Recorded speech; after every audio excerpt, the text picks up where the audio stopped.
Hey guys, तो स्वागत करते हैं आपके अपने चैनल जिसका नाम है क्रैक ऑफिसर। जी हाँ, मैं आज फिर आ चुका हूं यूपीएससी और यूपीपीसीएस के एग्जाम्स के लिए पॉलिटी। जी, हिस्टोरिकल बैकग्राउंड में कंप्लीट करा रहा था, तो मैं इसमें कंपनी रूल को पढ़ा चुका था आपको। अब बात करते हैं हम क्राउन रूल। ठीक है, क्राउन रूल क्या था, क्या है, हम क्यों पढ़ रहे हैं। देखिए, मैं एक बात बता दूं, इस समय जो पढ़ रहे हैं historical background but in polity. ठीक है ना, पॉलिटी के टर्म्स में पढ़ रहे हैं, हम कॉन्स्टिट्यूशन के टर्म्स में पढ़ रहे हैं, इसलिए हम इसको हिस्टोरिकली ज्यादा एलोबरेट नहीं कर सकते हैं। ठीक है ना, लेकिन जब हम हिस्ट्री पढ़ेंगे, क्योंकि यहां पे कुछ पार्ट आएंगे, जैसे इंडिपेंडेंस एक्ट आएगा, साइमन कमीशन आएगी, फिर कॉमुनल अवार्ड्स आएंगे। ठीक है ना, सो इस तरीके के कुछ पार्ट आएंगे, तो उनको ज्यादा एलोबरेट हम नहीं करेंगे, या राउंड टेबल कॉन्फ्रेंस आएंगे, तो इन सबको ज्यादा इसलिए नहीं करेंगे क्योंकि हम इसको हिस्ट्री में भी पढ़ेंगे। ठीक है, फिलहाल तो जो यहाँ का पॉलिटी का पार्ट है, मैंने कोशिश करी है उसको कवर करने की। ठीक है, और आपका बहुत ही अच्छा मैटर में लाया हूं। प्लीज आप वीडियो देखिए, लाइक करिए, सब्सक्राइब करिए और शेयर जरूर करिए और बेनिफिट उठाइए ना, बात तो सबसे बड़ी ये है। ठीक है ना, प्लीज देखिए बात। एक सेकंड, मार्कर ले लू मैं, मार्कर मार्कर मार्कर मार्कर गायब हो गया मेरा। हाँ, मार्कर मिल गया। ठीक है, तो बात करते हैं। देखिए, हम आ रहे हैं किसकी, क्राउन रूल।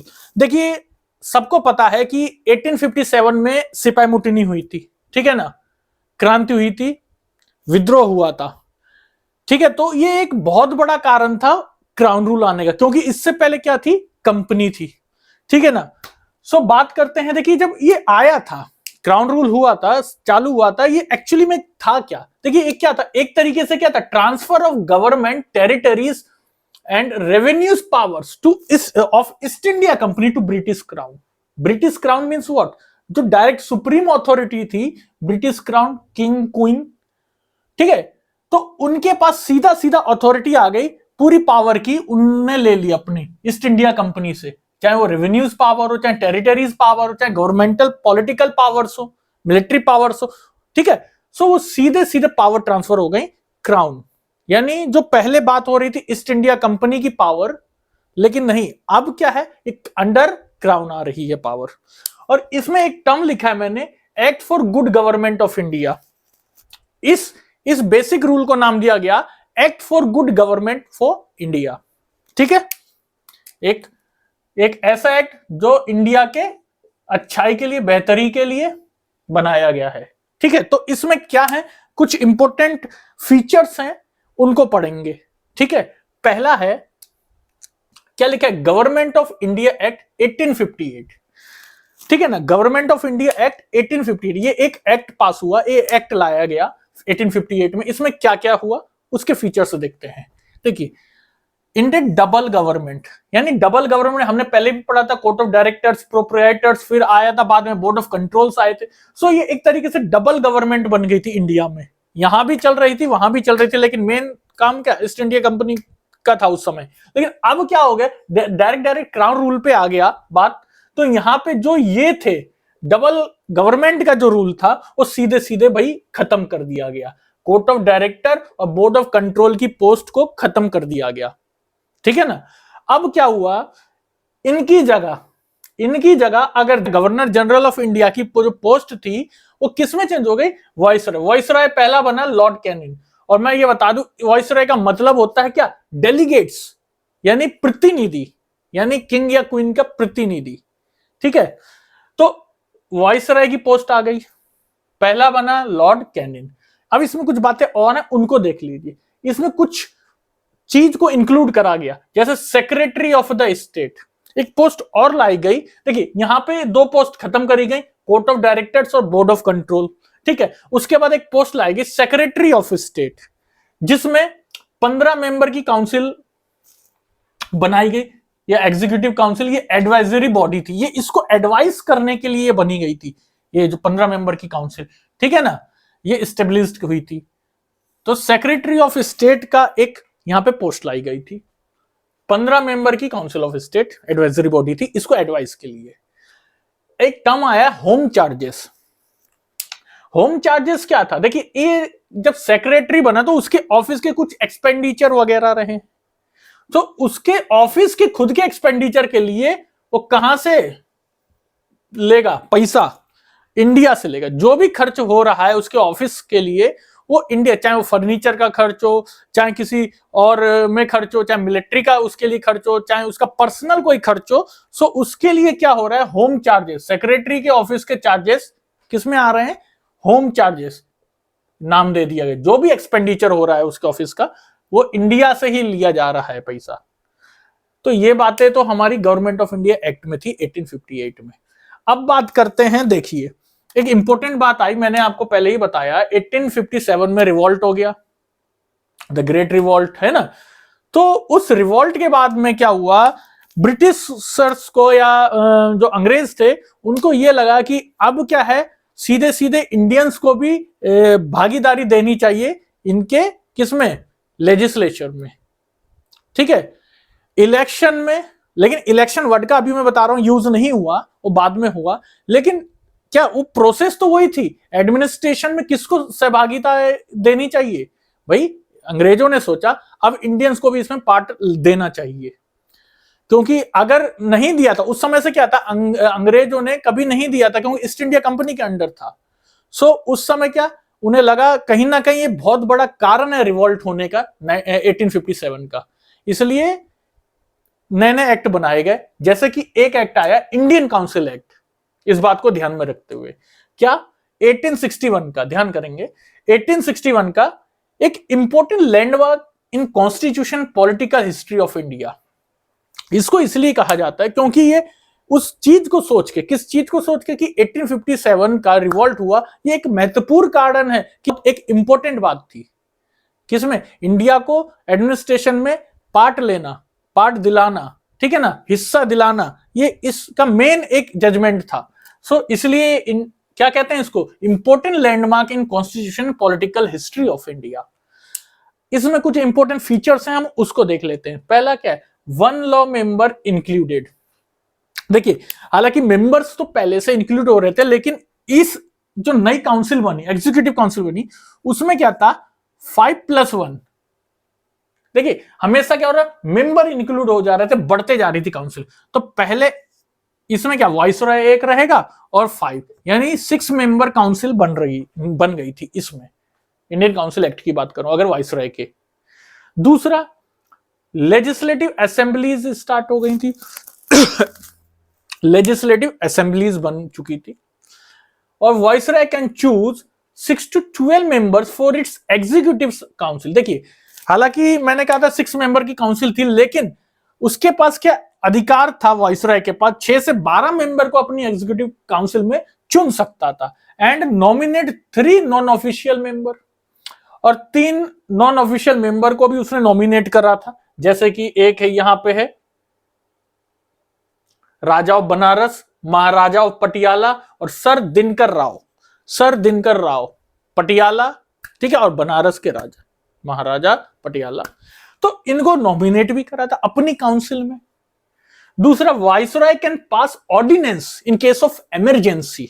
अगर कोई इमरजेंसी का केस, इमरजेंसी बात आ रही है, ठीक है, सो जैसे रिवॉल्ट वाला केस था, रिवॉल्ट ऑफ 1857 हुआ था, तो उस समय गवर्नर जनरल के पास ये अथॉरिटी नहीं थी कि ऑर्डिनेंस पास कर दे, ठीक है ना।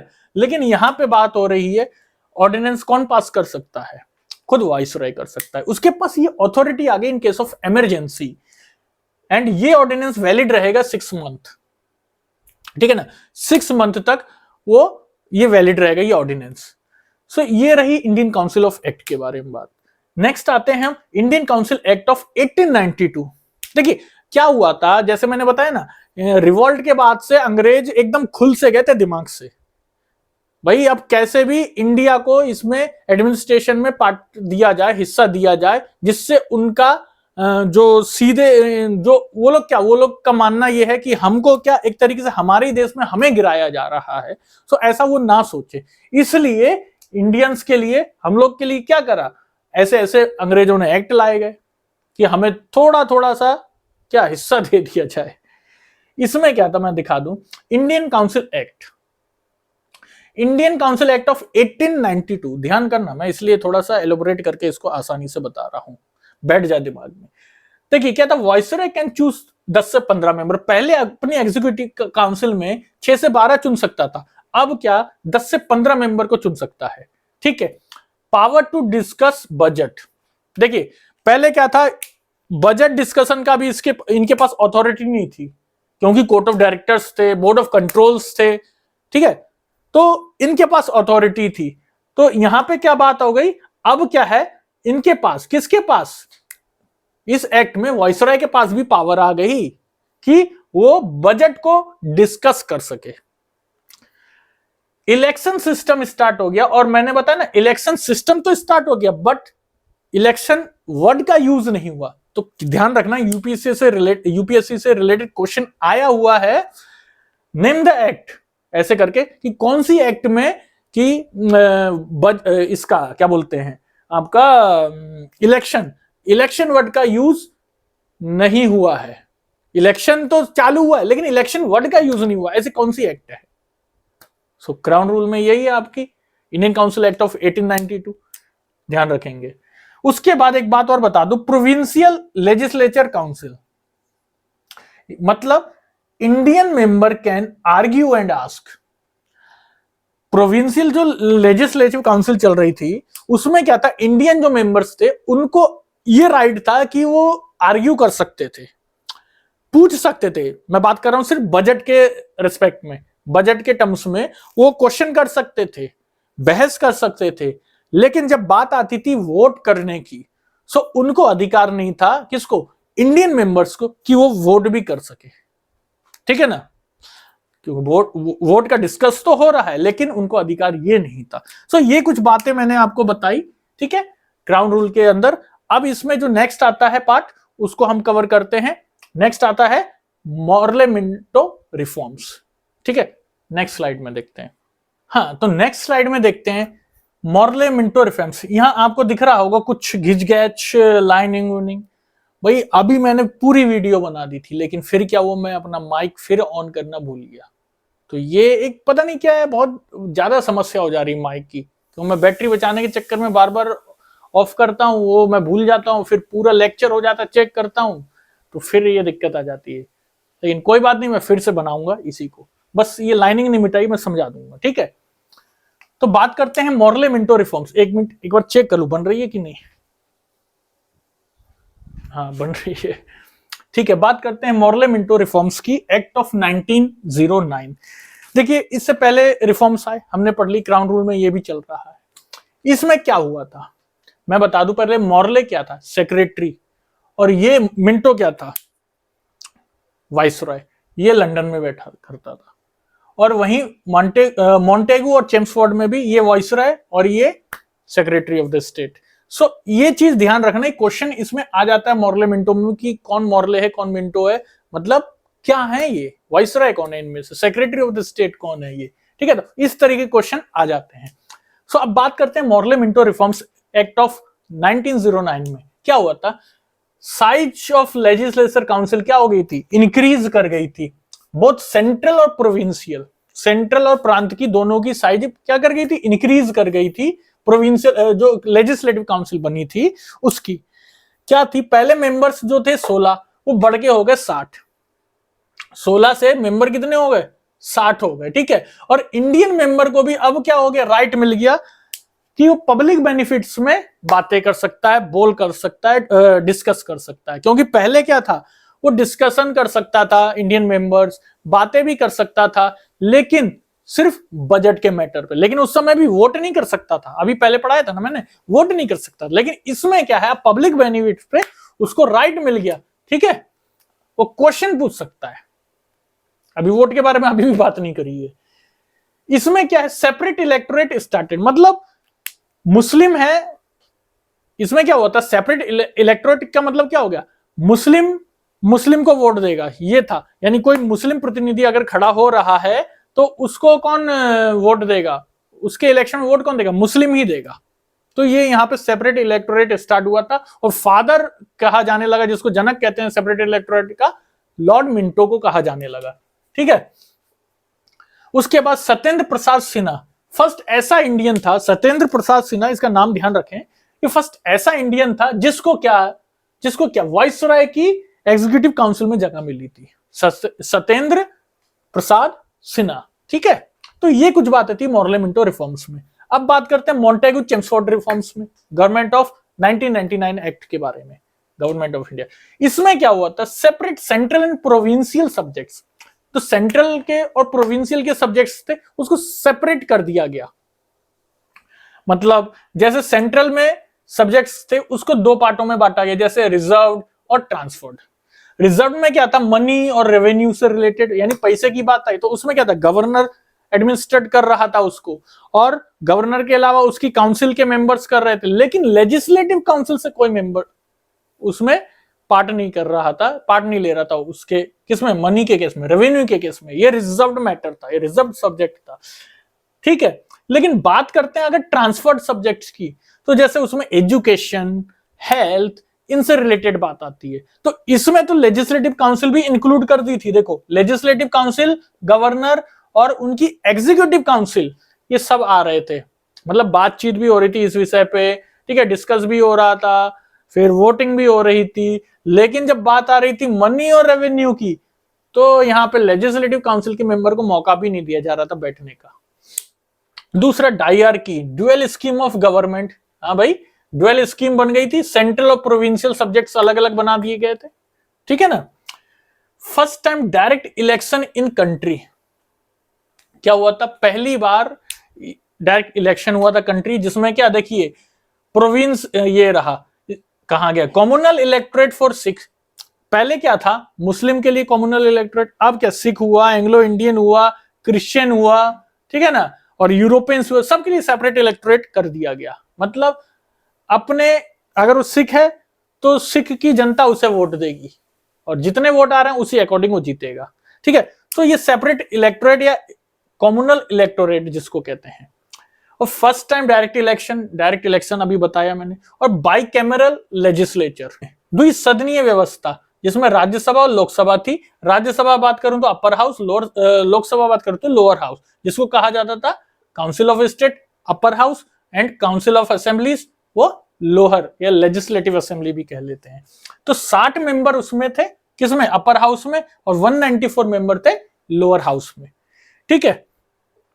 कॉम्युनल अभी बताया, कॉम्युनल इलेक्टोरेट। अब establishment of public service commission, देखिए पब्लिक सर्विस कमीशन लाइक क्या, IAS, PCS, ये जो पब्लिक सर्वेंट्स, ठीक है ना, इनकी जो रिक्रूटमेंट थी वो शुरुआत कर दी गई, इनकी व्यवस्था को शुरुआत कर दिया गया, ठीक है ना। हालांकि इसको पहले भी शुरुआत करने की बातें कई बार हुई थी, लेकिन बोर्ड ऑफ डायरेक्टर्स की वजह से क्या इसको रद्द करना पड़ा था। ये कुछ एक्ट्स लाए गए थे पहले भी, ध्यान होगा, अगर नहीं ध्यान है तो पहले की वीडियो देखें, उसमें पता चल जाएगा। और first time separate provincial budget भी लाया गया। पहले क्या था, सेंट्रल बजट में ही रहता था पूरे प्रोविंशियल का भी बजट, अब क्या सेपरेट प्रोविंशियल बजट आया, यानी प्रांतों का अलग बजट और सेंट्रल का अलग बजट। तो इस तरीके से, तो ये कुछ रिफॉर्म्स थे हमने अभी देखे। अब इसमें कुछ और बातें हैं, हम उसको देखते हैं, या मैं सोच रहा हूं इसका एक पार्ट और बनाऊं अभी, जिसमें हमारे पास गवर्नमेंट ऑफ इंडिया एक्ट रह गया है और इंडियन इंडिपेंडेंस एक्ट रह गया है, और किस किस मिनिस्टर को क्या क्या मिनिस्ट्री मिली वो रह गया है। सो एक पार्ट में मैं इसको कवर कर लूंगा, उसके बाद फ्रेमिंग ऑफ कॉन्स्टिट्यूशन रह गया है, बस हम उसको देखेंगे, ठीक है। और सीधा सीधा फिर हम शुरुआत कर देंगे आर्टिकल से, टेंशन नहीं लीजिए, इसको बहुत अच्छे से हम कवर करेंगे, बस मेरे हिसाब से हम चलते रहिए, ठीक है। सो आज के लिए इतना ही, धन्यवाद, फिर मिलेंगे जल्दी, और जय हिंद।